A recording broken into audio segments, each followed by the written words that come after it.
SC వర్గీకరణపై ఎన్నికల సమయంలో ఇచ్చిన మాటను నిలబెట్టుకున్నామని ముఖ్యమంత్రి చంద్రబాబు అన్నారు. ఎస్సీ ఉపకులాల్లో సమన్యాయం కోసం సుప్రీంకోర్టు తీర్పును అనుసరిస్తున్నామని తెలిపారు. 1995లో తొలిసారి ముఖ్యమంత్రిగా బాధ్యతలు చేపట్టిన సమయంలో మొదలై ఇప్పటి వరకు సాగిన వర్గీకరణ అంశం తన హయాంలోనే సాకారం కావడం సంతృప్తినిచ్చిందన్నారు. 2011 జనాభా లెక్కల ప్రాతిపదికన రాష్ట్రం యూనిట్గా ఎస్సీ వర్గీకరణ విధానాన్ని అమలు చేయాలని నిర్ణయించామని, 2026 జనగణన తర్వాత జిల్లా యూనిట్గా అమలు చేసే అంశాన్ని పరిశీలిస్తామని వివరించారు. మాదిగల సమస్యలను ప్రత్యక్షంగా చూసినట్లు చెప్పారు. వారి డిమాండ్లు సమంజసమని భావించి 1996 సెప్టెంబర్ 10న జస్టిస్ రామచంద్రరావు కమిషన్ వేసినట్లు తెలిపారు. కమిషన్ రాష్ట్రమంతా తిరిగి అధ్యయనం చేసి 1997 మే 28న నివేదిక ఇచ్చిందన్నారు. సమాజంలో అసమానతలు తొలగి పేదరికం లేని సమాజం లక్ష్యంగా 1997 జూన్ 6న ఎస్సీ రిజర్వేషన్లను ఏబీసీడీలుగా వర్గీకరిస్తూ ఉత్తర్వులు ఇచ్చానని అన్నారు. 1999 నవంబర్ 30న రాష్ట్రపతి ఆమోదంతో వర్గీకరణ పాలసీ అమల్లోకి తెచ్చినట్లు చెప్పారు. దీనివల్ల మాదిగలు, ఉపకులాలకు 22,000కు పైగా ఉద్యోగాలు లభించాయన్నారు. అయితే వర్గీకరణ అంశంపై అధికారం ఒక్క పార్లమెంటుకే ఉందని 2004 నవంబర్ 5న సుప్రీంకోర్టు తీర్పు ఇచ్చిందన్నారు. ఈ క్రమంలో నాటి కేంద్ర ప్రభుత్వం వేసిన ఉషా మెహ్రా కమిషన్ వర్గీకరణ అమలైన 2000-2004 మధ్య నుంచి ఫలితాలొచ్చాయని, మంచి ఫలితాలొచ్చాయని స్పష్టం చేసిందన్నారు. ఎస్సీ వర్గీకరణకు అనుకూలంగా గత ఏడాది ఆగస్టులో సుప్రీంకోర్టు తీర్పు ఇచ్చిందంటూ చరిత్రను సభలో వివరించారు. తొలిసారి సీఎంగా పనిచేసిన కాలంలో ఎస్సీల పట్ల జరుగుతున్న వివక్షను కల్లారా చూసినట్లు తెలిపారు. జస్టిస్ పున్నయ్య కమిషన్ వేశామని, కుల వివక్ష ఉండకూడదనే ఉద్దేశంతోనే 25 మెమోలు, జీవోలు ఇచ్చామని సీఎం చంద్రబాబు అన్నారు. కుల వివక్ష చూపేవారిపై ఎస్సీ, ఎస్టీ అట్రాసిటీ కేసులు పెట్టేందుకు ఆదేశాలిచ్చామన్నారు. రాష్ట్ర స్థాయిలో నోడల్ ఆఫీసర్ను నియమించామని, ప్రతి నెల 30న ప్రతి గ్రామంలో పౌర హక్కుల ఉత్సవాలు జరిపామన్నారు.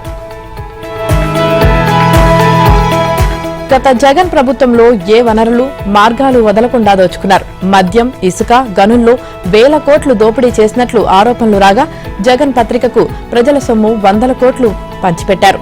ప్రకటనల రూపంలో 371 కోట్లు, పత్రిక కొనుగోలుకు చందా కింద మరో 203 కోట్లు సమర్పించినట్లు విజిలెన్స్ విచారణలో తేలింది.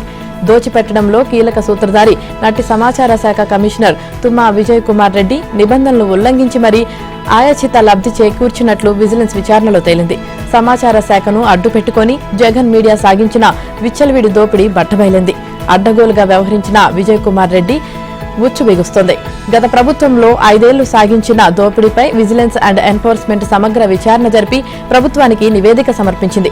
ఇందులో అవినీతి వ్యవహారాలు ముడిపడి ఉండటంతో ఆ కేసును ఏసీబీ విచారించనుంది. విజయ్ కుమార్ రెడ్డిపై కేసు నమోదు చేసి విచారణకు రావాల్సిందిగా ఏసీబీ నోటీసు జారీ చేసింది. గత ప్రభుత్వంలో ప్రకటనల జారీ విషయంలో సమాచార శాఖ కమిషనర్గా విజయ్ కుమార్ రెడ్డి పత్రికల సర్క్యులేషన్ను పట్టించుకోలేదు. టీవీ ఛానళ్ల ప్రేక్షకాదరణ చూడలేదు. పథకాల పేరిట జగన్ బటన్ నొక్కిన ప్రతిసారి ఆయన భార్య భారతీయ యజమానిగా ఉన్న సొంత మీడియాకు ప్రకటన రూపంలో కోట్లాది రూపాయలు కుమ్మరించారు. 100 కోట్ల ప్రజాధనాన్ని దోచిపెట్టారు. వైసీపీ సోషల్ మీడియాకు హెడ్గా వ్యవహరించిన గుర్రంపాటి దేవేందర్ రెడ్డికి కోట్ల రూపాయలు చెల్లించేశారు. ఈ భాగోతంపై ఫిర్యాదులు రావడంతో విజిలెన్స్ విచారణకు కూటమి సర్కార్ ఆదేశించింది. ఐ&పిఆర్ మాజీ కమిషనర్ అవినీతి, అక్రమాలు, ఉల్లంఘనలపై విజిలెన్స్ అధికారులు కూపీలాగారు. జగన్ పత్రిక, టీవీకి దోచిపెట్టిన వైనంతో పాటు ఆంధ్రజ్యోతి, ఈనాడు లాంటి పత్రికలకు ఏ విధంగా అన్యాయం చేశారో తేల్చింది. రాష్ట్ర విజిలెన్స్ అండ్ ఎన్ఫోర్స్మెంట్ ఆగస్టులో ప్రాథమిక నివేదిక, జనవరి 22న పూర్తిస్థాయి నివేదిక ప్రభుత్వానికి సమర్పించింది. వాడివేడి రాజకీయాలు, నియోజకవర్గ సమస్యలు, నిత్యం ఒత్తిళ్లతో సతమతమయ్యే నేతలు మనసారా నవ్వుకున్నారు. బయట గంభీరంగా కనిపించే నాయకులే స్కిట్లు వేసి కిలకిలా నవ్వించారు. తన జీవితంలో ఎప్పుడూ ఇంతగా నవ్వలేదని ముఖ్యమంత్రి చంద్రబాబు అంటే గబ్బర్ సింగ్ సీన్ గుర్తుకొచ్చిందని ఉప ముఖ్యమంత్రి పవన్ కళ్యాణ్ పడి నవ్వేశారు. సుదీర్ఘంగా కొనసాగిన బడ్జెట్ సమావేశాలకు ఇలా ముగింపునిచ్చారు. నిన్న సాయంత్రం విజయవాడలోని ఓ కన్వెన్షన్ హాల్లో ఎమ్మెల్యేల సాంస్కృతిక కార్యక్రమాలు నిర్వహించారు. ఇందులో పాల్గొన్న వారంతా సిసలైన కళాకారులుగా అలరించారు. నాటకంలోనూ ఎమ్మెల్యేగా నటించిన చీఫ్ విప్ జీవి ఆంజనేయులు కార్యకర్తల డిమాండ్లు నెరవేర్చలేక వారి బెదిరింపులతో తలపట్టుకునే సీన్లు పగలబడి నవ్వించాయి. మరీ ముఖ్యంగా ఇంటర్ ఫెయిల్ అయిన తన తమ్ముడికి ఇంజనీరింగ్ సీటు ఎందుకు ఇప్పించావు అంటూ కార్యకర్త హోదాలో మాచర్ల ఎమ్మెల్యే జూలకంటి బ్రహ్మారెడ్డి నిలదీసిన వైనం అదిరిపోయింది. స్క్రిప్ట్లు సిద్ధంగా ఉన్నాయని, బాలకృష్ణ, పవన్ కళ్యాణ్లను ఒప్పించాలని జీవి ఆంజనేయులను కూన రవికుమార్ డిమాండ్ చేసే సీన్లు హాస్యం పండించాయి.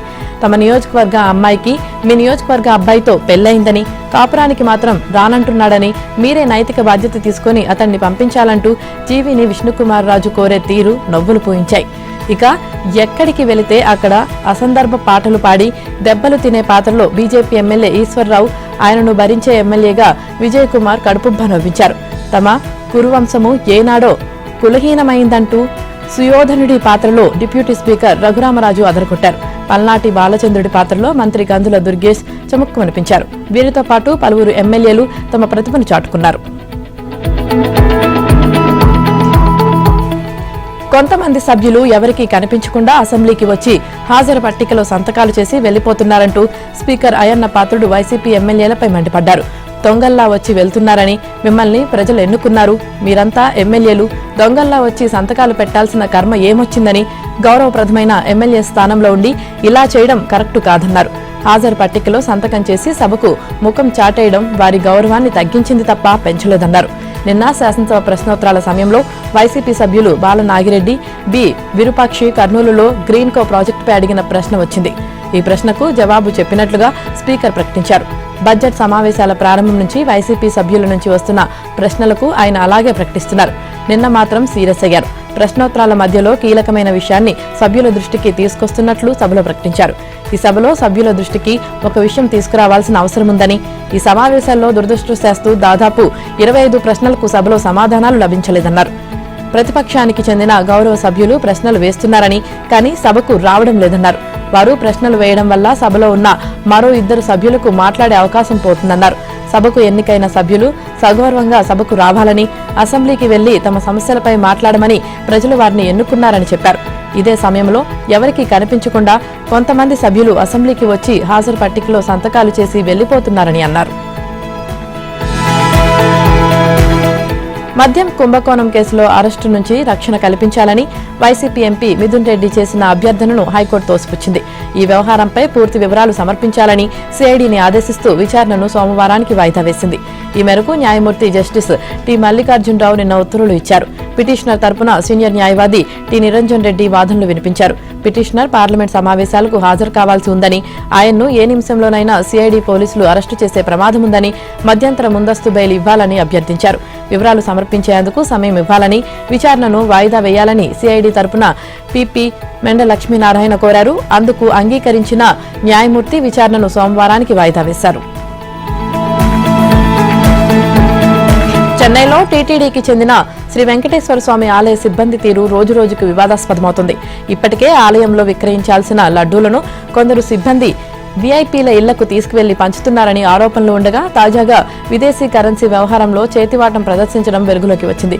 శ్రీవారి ఆలయ హుండీల్లో వచ్చే కానుకల లెక్కింపు భక్తుల రద్దీని బట్టి ఒక్కో చోట ఒక్కో విధంగా ఉంటుంది. హుండీలోని భారత కరెన్సీ, ఇతర కానుకలను లెక్కించే సిబ్బంది విదేశీ కరెన్సీని మాత్రం మళ్లీ హుండీలోనే వేస్తారు. ఎక్కువ మొత్తం విదేశీ కరెన్సీ పోగయ్యాక టీటీడీ బోర్డు యాజమాన్యం ఆ మొత్తాన్ని వెలుపలికి తీసి భారత కరెన్సీలోకి మారుస్తుంది. తమిళనాడులోని విరుదునగర్ జిల్లా రాజయ్యపాలెంలో ఉన్న టీటీడీ ఆలయ హుండీ లెక్కింపు ప్రతి 3 నెలలకు మారు జరుగుతుంది.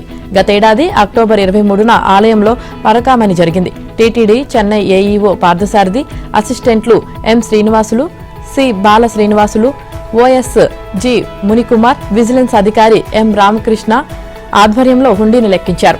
అందులో వచ్చిన భారత కరెన్సీతో పాటు విదేశీ కరెన్సీని కూడా స్వాధీనం చేసుకున్న ఏఈఓ చెన్నైకి తిరిగొచ్చారు. ఆ హుండీ నుంచి విదేశీ కరెన్సీ తీయడం 10 ఏళ్ల తర్వాత అదే ప్రథమం. అంతవరకు బాగానే ఉన్నా అక్కడే గోల్మాల్ జరిగింది. హుండీలో వచ్చిన భారత కరెన్సీ 8,29,790 రూపాయల గురించి లెజర్డ్స్ లో స్పష్టంగా రాశారు.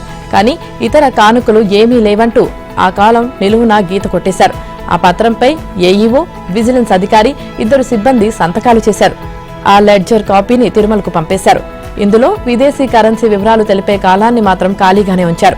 ఆ తర్వాత ఏం జరిగిందో ఏమో కానీ కొన్ని రోజుల తర్వాత ఖాళీగా విదేశీ కరెన్సీ కాలంలో అమెరికా, కెనడా డాలర్లు, Malaysia, Oman, Saudi Arabia, Sri Lanka, UAE దేశాలకు చెందిన మొత్తం 46 కరెన్సీ నోట్ల వివరాలు పొందుపరిచారు. ఉద్యోగుల పెండింగ్ బిల్లును చెల్లించాలని ముఖ్యమంత్రి చంద్రబాబు నిర్ణయించారు. 6,200 కోట్ల రూపాయల మేర ఉద్యోగుల బిల్లులు చెల్లించాలని ఆర్థిక శాఖను ఆదేశించారు. ఈ బకాయిలన్నీ సిపిఎస్, జీపీఎఫ్, ఏపీజీఎల్ఐకి సంబంధించినవని ప్రభుత్వం ప్రకటించింది. గత జగన్ ప్రభుత్వం వీటిని బకాయి పెట్టింది. ఈ ఏడాది జనవరిలోనూ ఉద్యోగులకు వివిధ పెండింగ్ బకాయిల కింద కూటమి ప్రభుత్వం 1,033 కోట్ల రూపాయలు చెల్లించింది. ఎన్ని ఆర్థిక ఇబ్బందులున్నా ప్రభుత్వం ఉద్యోగుల సంక్షేమానికి ప్రాధాన్యమిస్తోంది. వైసీపీ హయాంలో ఉద్యోగుల పెండింగ్ బిల్లులు 25,000 కోట్ల రూపాయలకు చేరాయి. ఇప్పుడు ఆ పెండింగ్ బిల్లునే విడతల వారీగా ప్రభుత్వం చెల్లిస్తోంది. ముఖ్యమంత్రి చంద్రబాబు నాయుడు శ్రీవారి దర్శనార్థం కుటుంబ సమేతంగా నిన్న తిరుమల చేరుకున్నారు. ఆయన సతీమణి భువనేశ్వరి, కోడలు బ్రాహ్మణి, మనవడు దేవాంశ్ సాయంత్రమే తిరుమలకు చేరుకున్నారు. కాగా చంద్రబాబు, ఆయన కుమారుడు మంత్రి లోకేష్ రాత్రి 11:30 తిరుమలలోని పద్మావతి అతిథి గృహానికి చేరుకున్నారు. వారికి TTD chairman BR Naidu, EO Shyamalarao, అదనపు ఈవో వెంకయ్య చౌదరి పుష్పగుచ్చాలతో స్వాగతం పలికారు. ఇవాళ సీఎం చంద్రబాబు కుటుంబ సభ్యులతో కలిసి శ్రీవారిని దర్శించుకున్నారు. అనంతరం వెంగమాంబ అన్నప్రసాద కేంద్రానికి చేరుకుంటారు. అక్కడ దేవాంశ్ పేరుపై ఒకరోజు అన్నప్రసాద వితరణ కార్యక్రమంలో పాల్గొని భక్తులకు స్వయంగా అన్నప్రసాదాలు వడ్డించడంతో పాటు వారు కూడా అన్నప్రసాదాలు స్వీకరిస్తారు. ఆంధ్రప్రదేశ్ ఎస్సీ వర్గీకరణపై ఆమోదం తెలియజేయడంతో Madiga corporation chairperson Undavalli Sridevi CM Chandrababu చిత్రపటానికి క్షీరాభిషేకం చేశారు. డాక్టర్ బిఆర్ అంబేద్కర్, బాబు జగజీవన్ రావు పూలమాలలు వేసి నివాళులర్పించారు. ఎన్నో సంవత్సరాల నుంచి ఎస్సీ రిజర్వేషన్ కోసం పోరాటం చేసిన మందకృష్ణ మాదిక్కు ఎంతో రుణపడి ఉంటామని శ్రీదేవి తెలిపారు. కాంగ్రెస్ పార్టీ పాలనలో పట్టు రాలేదని అంటున్నారని, దళితుడు రాజయ్యను, బలహీన వర్గాలకు చెందిన ఈటెల రాజేందర్ను మంత్రివర్గం నుంచి తప్పిస్తే పట్టు వచ్చినట్లా అని సీఎం రేవంత్ రెడ్డి ప్రశ్నించారు. వాళ్లను తీసేయడానికి సహేతుకమైన కారణం చెప్పి ఉంటే పట్టు ఉన్నట్లు, తప్పు చేసిన తమ సొంత మనుషులను అయినా లోపల వేస్తే పట్టు వచ్చినట్లని అన్నారు. అంతే తప్ప పంచుకు తింటే పట్టు వచ్చినట్లా అంటూ మాజీ సీఎం కేసీఆర్ పై రేవంత్ రెడ్డి తీవ్ర స్థాయిలో ధ్వజమెత్తారు. 10 ఏళ్లు సచివాలయానికి రాని వ్యక్తికి పాలనపై పట్టు వచ్చిందని అంటున్నారని, ప్రతిరోజు 18 గంటలు పనిచేస్తూ ప్రజలకు అందుబాటులో ఉన్న తనకు పట్టు రాలేదని అంటున్నారని విమర్శించారు. అప్పుడు ఇప్పుడు అధికారులు వాళ్లేనని, వ్యవస్థ కూడా అదేనని, మారింది కేవలం 11 మంది మంత్రులు మాత్రమేనని తెలిపారు. అప్పుడు కేసీఆర్, కేటీఆర్, హరీష్ రావు తదితరులు ఉంటే ఇప్పుడు రేవంత్, సీతక్క, బట్టి విక్రమార్క, శ్రీధర్ బాబు తదితరులు ఉన్నారని చెప్పారు. మరి మేము ఎక్కడ విఫలమయ్యామని నిలదీశారు. పంచాయతీరాజ్ శాఖలో 588 మందికి కారుణ్య నియామక పత్రాలు అందజేశారు. అదేవిధంగా పురపాలక శాఖ, మిషన్ భగీరథ విభాగాల్లో పలు ఉద్యోగులకు సంబంధించిన నియామక పత్రాలను అందజేశారు. బిల్డ్ నౌ పోర్టల్ను ఆవిష్కరించారు. తాను రాజకీయాల్లోకి వచ్చి 20 ఏళ్లు దాటిందని తెలిపారు. సీఎం అయ్యారు కదా, మారాలంటున్నారని, హుందాగా వ్యవహరించాలంటున్నారని, తాను హుందాగా వ్యవహరిస్తే అర్థం చేసుకునే వాళ్లు ఉండాలి కదా అన్నారు. జానారెడ్డి పెద్ద మనిషిలా హుందాగా వ్యవహరించారని, ధృతరాష్ట్ర కౌగిలితో కేసీఆర్ ఆయన గౌరవాన్ని మంటగలిపారని ఆరోపించారు. కేసీఆర్ పాలనలో కోదండరాం తలుపులు పగలుగొట్టించారని, అలాగే తాము కూడా పోలీసులను ఆదేశిస్తే ఇళ్లల్లో నుంచి బయటకు రానియకుండా తాళమేసి ఒంగోబెట్టి దంచరా అని ప్రశ్నించారు. కేటీఆర్ తలుపులు పగలుగొట్టి వీపు మీద దంచరా అని మండిపడ్డారు. పోలీసులకు వారు చెప్పారు, తాను చెప్పలేదన్నారు. అలాంటి విధానానికి తాము వ్యతిరేకమన్నారు. గడిల్లో దొరల్లాగా పెరగవచ్చు కానీ తనకు మానవత్వం ఉందన్నారు. వారికి అది లేదని, తాను విజ్ఞతను ప్రదర్శిస్తున్నానని అది వారు చూపలేదన్నారు. ఆన్లైన్ బెట్టింగ్, గ్యాంబ్లింగ్, క్యాషినో యాప్ల ప్రచారానికి సంబంధించి సినీ నటులు విజయ్ దేవరకొండ, రానా దగ్గుపాటి, మంచు లక్ష్మి, నిధి అగర్వాల్, ప్రణీత, అనన్య నాగల్లా సహా 25 మంది సినీ, టీవీ ప్రముఖులపై మియాపూర్ పోలీస్ స్టేషన్లో కేసు నమోదైంది. మియాపూర్కు చెందిన ఫణీంద్ర శర్మ అనే వ్యక్తి ఇచ్చిన ఫిర్యాదు మేరకు పోలీసులు వీరిపై భారతీయ న్యాయ సంహిత, తెలంగాణ స్టేట్ గేమింగ్ యాక్ట్లోని 3A, 4 సెక్షన్లు, ఐటీ చట్టంలోని సెక్షన్ల కింద ఎఫ్ఐఆర్ నమోదు చేశారు. సినీ ప్రముఖులు పెద్ద మొత్తంలో డబ్బులు తీసుకుని ఈ యాప్లను ప్రమోట్ చేస్తున్నారని, వారిని అభిమానించే యువత వారి మాటలు నమ్మి ఈ యాప్స్ లో పెట్టుబడులు పెట్టి నష్టపోయారని, ఇంతమంది నష్టపోవడానికి కారణమైన వారిపై చట్టపరంగా చర్యలు తీసుకోవాలని ఫణీంద్ర శర్మ తన ఫిర్యాదులో తెలిపారు. బెట్టింగ్ యాప్ల వల్ల అనేక మంది పలు విధాల నష్టపోయారని, ఆర్థిక ఇబ్బందుల పాలై ఆత్మహత్యాయత్నం కూడా చేశారని ఆయన ఆవేదన వ్యక్తం చేశారు. తాను కూడా బెట్టింగ్ యాప్ల గురించి యువత మాట్లాడుకునే సమయంలో విని ఆకర్షితున్నై బెట్టింగ్ లో పెట్టుబడులు పెట్టడానికి ప్రయత్నించి బంధువులు సర్ది చెప్పడంతో ఆగిపోయానని ఫిర్యాదులో వివరించారు. చట్టవిరుద్ధమైన బెట్టింగ్, జూదం, క్యాసినో యాప్స్ ను, వెబ్సైట్లను ప్రమోట్ చేస్తున్న 25 మంది సినీ నటుల పేర్లను ఆయన ప్రస్తావించారు. సినీ ప్రముఖులతో పాటు వైసీపీ అధికార ప్రతినిధి శ్యామల, బుల్లితెర ప్రముఖులు శ్రీముఖి, విష్ణుప్రియ, శోభాశెట్టి, టేస్టీ తేజ, రీతూ చౌదరి, వర్షిణి, సౌందర్యరాజన్, సిరి హనుమంతు, వాసంతి కృష్ణన్, అమృతా చౌదరి, నయని పావని, నేహ, పండు, ఇమ్రాన్, యూట్యూబర్లు హర్షసాయి, బయ్యా సన్నీ యాదవ్, సోషల్ మీడియా ఇన్ఫ్లుయెన్సర్లు సుప్రీత పేర్లను ఫిర్యాదులో పేర్కొన్నారు. అయితే ఈ వ్యవహారంపై విజయ్ దేవరకొండ టీం ఒక ప్రకటన విడుదల చేసింది. ఆయన ఆన్లైన్ స్కిల్ బేస్డ్ గేమ్ కు మాత్రమే ప్రచారం చేశారని, వాటికి అనుమతి ఉన్న ప్రాంతాల్లో మాత్రమే ఆయన ప్రచారకర్తగా పరిమితమయ్యారని స్పష్టం చేసింది. ఆయన ఏ యాడ్ చేసినా, ఏ కంపెనీకి ప్రచారకర్తగా ఉన్నా ఆ కంపెనీ లీగల్ గా నిర్వహిస్తున్నారా లేదా అనేది ఆయన టీం క్షుణ్ణంగా పరిశీలిస్తుందని తెలిపింది. తెలంగాణలో బీఆర్ఎస్ ను అధికారంలోకి తేవడమే లక్ష్యంగా వచ్చే ఏడాది పాదయాత్ర చేయనున్నట్లు ఆ పార్టీ వర్కింగ్ ప్రెసిడెంట్ కేటీఆర్ చెప్పారు. నిన్న సూర్యాపేటలో జరిగిన పార్టీ జిల్లా స్థాయి కార్యకర్తల సమావేశం సందర్భంగా ఆయన మీడియాతో ఇష్టాగోష్ఠిగా మాట్లాడారు. పాదయాత్ర చేయాలని కార్యకర్తలు, నాయకులు కోరుతున్నారని, దీనిపై పార్టీలో కసరత్తు జరుగుతుందని తెలిపారు. ఈ ఏడాదంతా పార్టీ సంస్థాగత నిర్మాణంపై దృష్టి పెడుతున్నామన్నారు. అంతకుముందు సూర్యాపేటలో జరిగిన సభలోనూ మాజీ ఎమ్మెల్యే బొల్లం మల్లయ్య యాదవ్ కేటీఆర్ రాష్ట్ర వ్యాప్తంగా పాదయాత్ర చేయాలని కోరారు. ఆ సమయంలో కార్యకర్తలు చప్పట్లు కొట్టగా కేటీఆర్ తల ఊపారు. కేటీఆర్ రాష్ట్ర వ్యాప్తంగా సుదీర్ఘకాలం పాదయాత్ర చేపడతారని, అందుకోసం పార్టీ ఆవిర్భావ దినోత్సవం తర్వాత శారీరక దృఢత్వంపైన దృష్టి పెట్టనున్నారని పార్టీ వర్గాలు తెలిపాయి. సూర్యాపేటలోని పార్టీ కార్యాలయంలో నిన్న జిల్లా ముఖ్య కార్యకర్తలతో నిర్వహించిన సమావేశంలో కేటీఆర్ మాట్లాడారు. రాష్ట్రంలో సాగునీరందక పంటలు ఎండిపోయి రైతులు ఇబ్బందులు పడుతున్నారని, ఇది కాలం తెచ్చిన కరువు కాదని, కాంగ్రెస్ తెచ్చిన కరువని ఆరోపించారు. కేసీఆర్ పై కోపంతో కావాలనే కాళేశ్వరాన్ని ఖాళీ చేసి పంటలు ఎండిపోయేలా చేశారన్నారు. కేసీఆర్ హయాంలో కాళేశ్వరం ద్వారా తుంగతుర్తి, సూర్యాపేట, కోదాడ నియోజకవర్గాల్లోని సుమారు 2.5 లక్షల ఎకరాలకు 2 పంటలకు నీళ్లిచ్చారని గుర్తు చేశారు. నీటిపారుదల శాఖ మంత్రి ఉత్తమ్ సూర్యాపేట జిల్లాకు చెందిన వాడైనా ఎందుకు నీళ్లివ్వడం లేదని ప్రశ్నించారు. బీఆర్ఎస్ హయాంలో కృష్ణా జలాలను 36% వాడుకుంటే కాంగ్రెస్ ప్రభుత్వానికి 24% కూడా వాడుకునే తెలివి లేదని దుయ్యబట్టారు.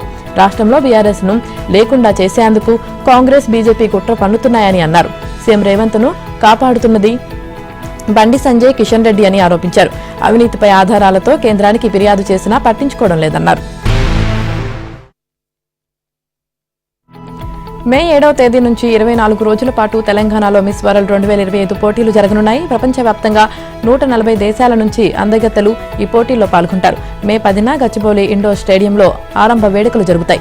మే 31న హైటెక్స్ లో మిస్ వరల్డ్ ఫైనల్ నిర్వహిస్తారు. ఈ పోటీల కోసం 54 కోట్ల రూపాయలు ఖర్చు కానుంది. ఇందులో ప్రభుత్వ శాఖల వాటా 27 కోట్ల రూపాయలు కాగా, మిస్ వరల్డ్ సంస్థ వాటా 27 కోట్లు ఖర్చు చేయనుంది. ప్రభుత్వ వాటాగా ఉన్న 27 కోట్లను స్పాన్సర్ల ద్వారా సమీకరిస్తారు. ఈ పోటీల వివరాలు తెలిపేందుకు బేగంపేటలోని ఒక హోటల్లో చేశారు. ఈ సమావేశంలో రాష్ట్ర పర్యాటక శాఖ మంత్రి Jupally Krishna Rao, Miss World Limited CEO Julia Morley, Miss World 2024 Krystyna, Telangana పర్యాటక అభివృద్ధి సంస్థ చైర్మన్ పటేల్ రమేష్ రెడ్డి, పర్యాటక కార్యదర్శి Smita Sabharwal, Miss World Limited director Steve Morley తదితరులు పాల్గొన్నారు. ఈ పోటీల ద్వారా తెలంగాణలో ఉపాధి, పెట్టుబడి అవకాశాలు మెరుగుపడతాయన్నారు. ప్రపంచ స్థాయిలో తెలంగాణకు ఓ గుర్తింపు తీసుకురావడానికి 72వ మిస్ వరల్డ్ పోటీలు తోడ్పడతాయని చెప్పారు. మహాలక్ష్మి పథకం కింద 2,500 రూపాయలు ఇవ్వలేకున్నా అందాల పోటీలకు 250 కోట్ల రూపాయలు ఖర్చు చేస్తున్నారన్న ప్రతిపక్షాల విమర్శలను జూపల్లి తిప్పికొట్టారు. ప్రతిపక్షాలది పచ్చకళ్ల ధోరణి అని విమర్శించారు. మిస్ వరల్డ్ అనేది అందం కన్నా అంతర్జాతీయ సంస్కృతి, సాధికారతను ప్రతీకను Miss World Limited CEO Julia Morley అన్నారు. ఈ పోటీలు అంతర్జాతీయ పర్యాటక పెట్టుబడుల కేంద్రంగా తెలంగాణను ముందు వరుసలో నిలుపుతాయన్నారు. ఇండియాకు తన హృదయంలో ప్రత్యేక స్థానముందని మిస్ వరల్డ్ 2024 క్రిస్టినా అన్నారు. గత సంవత్సరం ఇక్కడే తాను మిస్ వరల్డ్ కిరీటం అందుకున్నానని తెలిపిన ఆమె, తెలంగాణను అన్వేషించే అవకాశం తనకు కలగడం ఓ అదృష్టంగా భావిస్తున్నానన్నారు. తన ఫోన్ను ట్యాప్ చేశారంటూ రియల్టర్ కాంగ్రెస్ నేత చక్రధర్ గౌడ్ ఫిర్యాదుతో నమోదైన కేసులో మాజీ మంత్రి హరీష్ రావుకు భారీ ఊరట లభించింది. ఆయనతో పాటు టాస్క్ ఫోర్స్ మాజీ ఓఎస్డీ రాధాకిషన్ రావుపై ఉన్న కేసును కొట్టివేస్తూ హైకోర్టు నిన్న తీర్పునిచ్చింది. పోలీసులు నమోదు చేసిన సెక్షన్లకు కావలసిన ముడిసరుకు ఫిర్యాదులో లేదని ధర్మాసనం తేల్చి చెప్పింది. ఫిర్యాదు చేయడంలోనూ ఆలస్యం జరిగిందని ఆక్షేపించింది.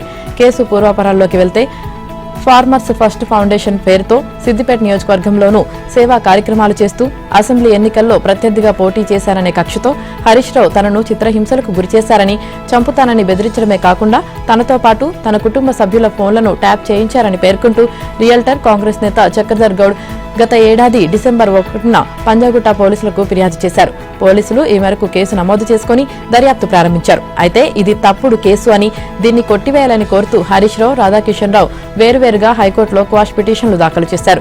వీటిపై జస్టిస్ కె లక్ష్మణ్ ధర్మాసనం విచారణ చేపట్టింది. హరీష్ రావు తరపున సీనియర్ న్యాయవాది దామ శేషాద్రి నాయుడు, న్యాయవాది ఆర్ చంద్రశేఖర్ రెడ్డి వాదనలు వినిపించారు. చక్రధర్ గౌడ్ ఒక క్రిమినల్ అని, అతడిపై లైంగిక దాడి సహా 11 కేసులున్నాయన్నారు.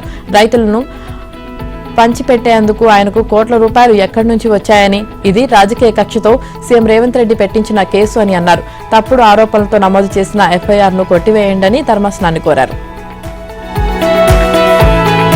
తెలంగాణలో ఇవాళ్టి నుంచి 10వ తరగతి పరీక్షలు ప్రారంభం కానున్నాయి. ఈ పరీక్షల నిర్వహణకు 2650 కేంద్రాలు ఏర్పాటు చేశామని రాష్ట్ర పాఠశాల విద్యాశాఖ సంచాలకులు ఈవి నరసింహారెడ్డి తెలిపారు. ఈ పరీక్షలకు 5,09,403 మంది విద్యార్థులు హాజరు కానుండగా వీరిలో 2,58,895 మంది బాలురు, 2,50,508 మంది బాలికలు ఉన్నారు. పరీక్షా కేంద్రాల్లో తలెత్తే సమస్యలు, విద్యార్థుల విజ్ఞప్తులకు జిల్లా, రాష్ట్ర స్థాయిలో 24 గంటలు పనిచేసే కంట్రోల్ రూమ్లు ఏర్పాటు చేశామని ఈవి నరసింహారెడ్డి చెప్పారు. ప్రతిరోజు ఉదయం 9:30 పరీక్ష ప్రారంభమవుతుందని, విద్యార్థులకు 5 నిమిషాల గ్రేస్ పీరియడ్ కేటాయించినట్లు వెల్లడించారు. సజావుగా పరీక్షల నిర్వహణకు అన్ని ఏర్పాట్లు పూర్తి చేశామన్నారు. పరీక్షల విధుల నిర్వహణకు రాష్ట్ర వ్యాప్తంగా మొత్తం 28,100 మంది ఇన్విజిలేటర్లు, 2,650 మంది చీఫ్ సూపరింటెండెంట్లు, 2,650 మంది శాఖ అధికారులను నియమించామని తెలిపారు. ఇవాళ్టి నుంచి పరీక్షలు ప్రారంభం కానుండటంతో నిన్న సికింద్రాబాద్లోని సెయింట్ పీటర్స్ హైస్కూల్ను పాఠశాల విద్యా సంచాలకులు ఈవి నరసింహారెడ్డి, ప్రభుత్వ పరీక్షల విభాగం సంచాలకులు కృష్ణారెడ్డి, హైదరాబాద్ డీఈఓ రోహిణి సందర్శించి ఏర్పాట్లను పరిశీలించారు. కర్ణాటకలో మంత్రులతో పాటు అనేక మందిపై హనీ ట్రాప్ వ్యవహారం అక్కడి రాజకీయాల్లో తీవ్ర దుమారం రేపింది. అనేక మంది మంత్రులు సహా ముఖ్య నేతలే లక్ష్యంగా ఈ వలపు వల ఘటనలు కొనసాగుతున్నాయని తెలిసింది. జాతీయ స్థాయి నేతలు సహా 48 మంది రాజకీయ నాయకులు ఇందులో బాధితులుగా ఉన్నారంటూ ఓ మంత్రి చేసిన వ్యాఖ్యలు అసెంబ్లీలో తీవ్ర దుమారం రేపాయి.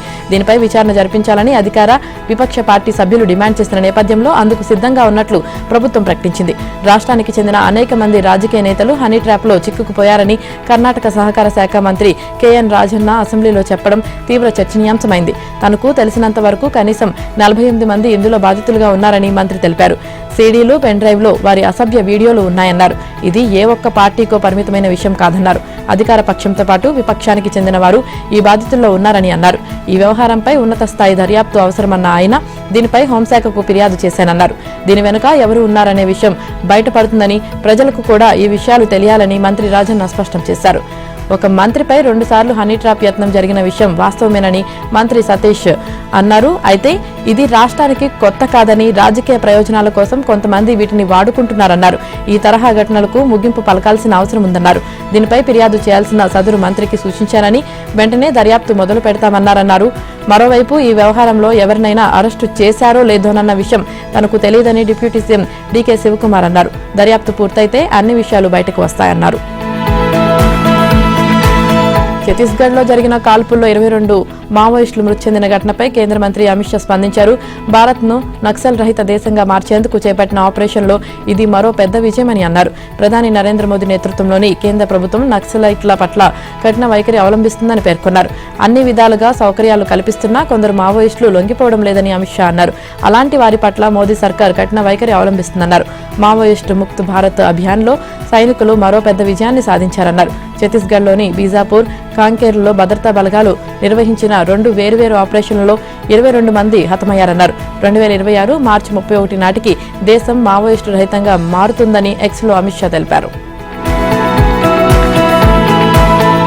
ప్రపంచ కుబేరుడు ఎలన్ మస్క్ నేతృత్వంలోని సోషల్ మీడియా ఎక్స్ భారత ప్రభుత్వంపై దావా వేసింది. ఈ మేరకు కర్ణాటక హైకోర్టులో పిటిషన్ దాఖలు చేసింది. చట్టవిరుద్ధంగా కంటెంట్ను నియంత్రిస్తుందని, ఏకపక్షంగా సెన్సార్షిప్ను పాల్పడుతుందని కేంద్రంపై ఆరోపణలు చేసింది. ఐటీ చట్టం, సహోగ్ పోర్టల్ నిబంధనలు తమకున్న చట్టబద్ధమైన రక్షణను ఉల్లంఘించేలా ఉన్నాయని, ఇది తమపై అనధికారికంగా సెన్సార్ చేయడం కిందకే వస్తుందని ఎక్స్ సంస్థ తన పిటిషన్లో తెలిపింది. ప్రభుత్వం ఐటీ చట్టాన్ని దుర్వినియోగం చేస్తుందని ఆరోపించింది. ఐటీ చట్టం ప్రకారం బ్లాక్ చేసిన కంటెంట్ను తొలగించకపోతే ఎక్స్ తన చట్టబద్ధమైన రక్షణ కోల్పోయే అవకాశం ఉంటుంది. అయితే ఈ సెక్షన్ కింద కంటెంట్ బ్లాక్ చేసే అధికారాన్ని ప్రభుత్వానికి ఇవ్వలేదని ఎక్స్ వాదిస్తుంది. సెక్షన్ 69A పక్కదారి పట్టించడాన్ని అధికారులు ఈ నిబంధనను దుర్వినియోగం చేస్తున్నారని చెప్పింది. దేశంలో అల్లర్లు, ఘర్షణలకు కారణమయ్యే పోస్టులు, పూర్తి వివరాలు లేకుండా సృష్టించిన ఖాతాలపై నియంత్రణ విధించేందుకు సెక్షన్ 69A ప్రకారం కేంద్రానికి అధికారం ఉంటుంది. ఇది విస్తృతమైన సెన్సార్షిప్నకు దారితీస్తుందని విమర్శలు చేసింది. ఈ దావాపై కేంద్ర ప్రభుత్వ వర్గాల నుంచి స్పందన వచ్చింది. ప్రభుత్వం చట్టాన్ని అనుసరించి ముందుకెళ్తుందని, సోషల్ మీడియా సంస్థలు నిబంధనలు పాటించాల్సిందేనని ఆ వర్గాలు తెలిపాయి. బాలీవుడ్ నటుడు సుశాంత్ సింగ్ రాజ్పుత్ మాజీ మేనేజర్ దిశా సాలియన్ తండ్రి సతీష్ సాలియన్ ముంబై హైకోర్టును ఆశ్రయించారు. శివసేన యూబీటీ నేత ఆదిత్య ఠాక్రేపై కేసు నమోదు చేయాలంటూ పిటిషన్ దాఖలు చేశారు. ఆదిత్య ఠాక్రేకు వ్యతిరేకంగా ఆయన న్యాయస్థానాన్ని సంప్రదించడం మహారాష్ట్రలో తీవ్ర చర్చనీయాంశంగా మారింది. పిటిషన్లో ఆదిత్య ఠాక్రేపై లైంగిక ఆరోపణలు చేశారు. 5 ఏళ్ల క్రితం బాలీవుడ్ నటుడు సుశాంత్ సింగ్ రాజ్పుత్ ఆత్మహత్య చేసుకోగా అతని మరణానికి వారం రోజుల ముందు అతడి మాజీ మేనేజర్ దిశా సాలియన్ అనుమానాస్పద స్థితిలో మరణించారు. 2020 జూన్ 8న ముంబైలోని ఓ భవనంపై నుంచి దూకి ఆమె ఆత్మహత్య చేసుకున్నారు. దిశా చనిపోయిన కొన్ని రోజుల తర్వాత వ్యవధిలోనే నటుడు సుశాంత్ తన ఫ్లాట్లో శవమై కనిపించారు. ఈ కేసు రాష్ట్ర రాజకీయాల్లో తీవ్ర దుమారం రేపింది. ఆ సమయంలో అధికారంలో ఉన్న ఉద్ధవ్ ఠాక్రే ప్రభుత్వం ఈ కేసును కప్పిపుచ్చేందుకు యత్నించిందనే ఆరోపణలు వచ్చాయి. అత్యాచారంతో పాటు సుశాంత్ మృతితోనూ ముడిపెడుతూ ప్రచారం సాగింది. అప్పుడు తన కుమార్తె మృతికి సంబంధించి సతీష్ సాలియన్ ఎవరిపైనా అనుమానాలు వ్యక్తం చేయలేదు. ప్రస్తుతం ఆదిత్య ఠాక్రేతో పాటు మరికొందరిపై కేసు నమోదు చేయాలని కోరుతూ న్యాయస్థానాన్ని ఆశ్రయించారు. జూన్ 8న తన కుమార్తె ఇంట్లో పార్టీ ఏర్పాటు చేసిందని, దానికి ఆదిత్య ఠాక్రేతో పాటు అతని బాడీగార్డులు, నటులు సూరజ్ పంచోలి, మోరియో మరికొందరు హాజరయ్యారని తాజాగా పిటిషన్లో పేర్కొన్నారు. ఆమె లైంగిక వేధింపులకు గురైందని, తన కుమార్తెపై సామూహిక అత్యాచారం జరిగిందని ఆరోపించారు. ఈ కేసుపై విచారణ జరిపించాలని కోరారు. ప్రస్తుతం ఈ అంశం మరోసారి రాష్ట్ర వ్యాప్తంగా చర్చనీయాంశమైంది. దీనిపై ఆదిత్య ఠాక్రే స్పందిస్తూ తనపై వచ్చిన ఆరోపణలను కొట్టిపారేశారు. తనపై అవాస్తవాల ప్రచారం చేస్తున్నారన్నారు. తన పరువు ప్రతిష్టలకు భంగం కలిగించేందుకు 5 ఏళ్లుగా ప్రయత్నం జరుగుతుందన్నారు. ఈ అంశం కోర్టు పరిధిలో ఉందని, కాబట్టి తాను న్యాయస్థానంలోనే స్పందిస్తానన్నారు. బాధ్యతాయుతమైన పదవిలో ఉన్న ఓ మేయర్ నిర్లక్ష్యంగా వ్యవహరించారు. తన 2 ఏళ్ల బిడ్డ కారులో ఉన్నా పట్టించుకోకుండా మద్యం మత్తులోనే డ్రైవింగ్ చేశారు. ఆ దృశ్యాలు వైరల్ కావడంతో చివరకు జైలు పాలయ్యారు. న్యూజెర్సీ మేయర్ మద్యం మత్తులో వాహనం నడిపి అరెస్ట్ అయ్యారు. ఆమె మద్యం సేవించి డే కేర్ సెంటర్ నుంచి తన 2 ఏళ్ల కుమారుణ్ణి ఇంటికి తీసుకువచ్చారు. ఆ సమయంలో ఆమె రోడ్డుపై నిర్లక్ష్యంగా డ్రైవింగ్ చేశారు. త్రుటిలో పెద్ద ప్రమాదాన్ని తప్పించుకున్నారు. ఈ దృశ్యాలన్నిటికీ ప్రత్యక్ష సాక్షి ఒకరు తన కెమెరాలో బంధించారు. ఆ క్లిప్లో కారు సీట్లో పిల్లాడు కనిపించాడు. ఆ దృశ్యాలు తమ దృష్టికి చేరడంతో పోలీసులు మేయర్ కారును అనుసరించి ఆమె ఇంటికి చేరుకున్నారు. ఆమె కారులో మద్యం సీసాను గుర్తించారు. ఆల్కహాల్ టెస్టులో పాజిటివ్ రావడంతో అరెస్టు చేశారు. ఓ నగరాన్ని తలపించేలా చైనాలో ఓ ఫ్యాక్టరీ భారీ విస్తీర్ణంలో నిర్మాణం చేపడుతుందంటూ ఇప్పటికే అనేక నిర్మాణాలు పూర్తి కాగా మరిన్ని దశల్లో విస్తరణ కొనసాగించాలన్నది తెలిసింది. నిర్మాణం పూర్తయితే దీని విస్తీర్ణం అమెరికాలోని ఓ నగరం కంటే పెద్దగా ఉంటుందని చెబుతున్నారు. ఇందుకు సంబంధించిన ఓ డ్రోన్ వీడియో సోషల్ మీడియాలో వైరల్గా మారింది. చైనాలో అతిపెద్ద ఎలక్ట్రిక్ వాహనాల తయారీ సంస్థ BYD ప్రావిన్స్లోని ఓ ఫ్యాక్టరీ నిర్మిస్తుంది. 8 దశల్లో దీనిని పూర్తి చేసేందుకు ప్రణాళికలు వేసుకుంటుందట. దాదాపు 32,000 ఎకరాల్లో నిర్మాణం చేపడుతుందని తెలిసింది.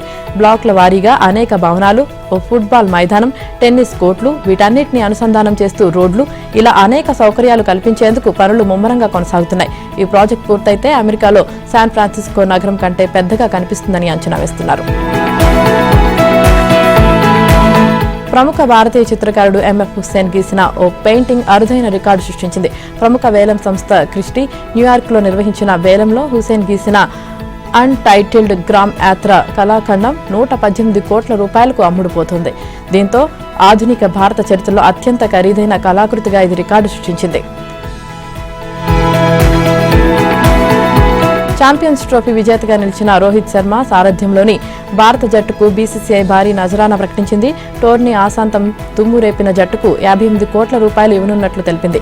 ఆటగాళ్లు, శిక్షణ, సహాయ సిబ్బంది, జాతీయ సెలక్షన్ కమిటీ సభ్యులకు ఈ నగదు అందజేయనున్నట్లు పేర్కొంది. ఈ రివార్డులో 15 మంది జట్ల ఆటగాళ్లు, హెడ్ కోచ్ గౌతమ్ గంభీర్లకు 3 కోట్ల చొప్పున లభిస్తాయి. మిగిలిన మొత్తంలో ఇతర సహాయ సిబ్బంది, సెలక్షన్ కమిటీ సభ్యులకు 50 లక్షల చొప్పున అందుకుంటారు.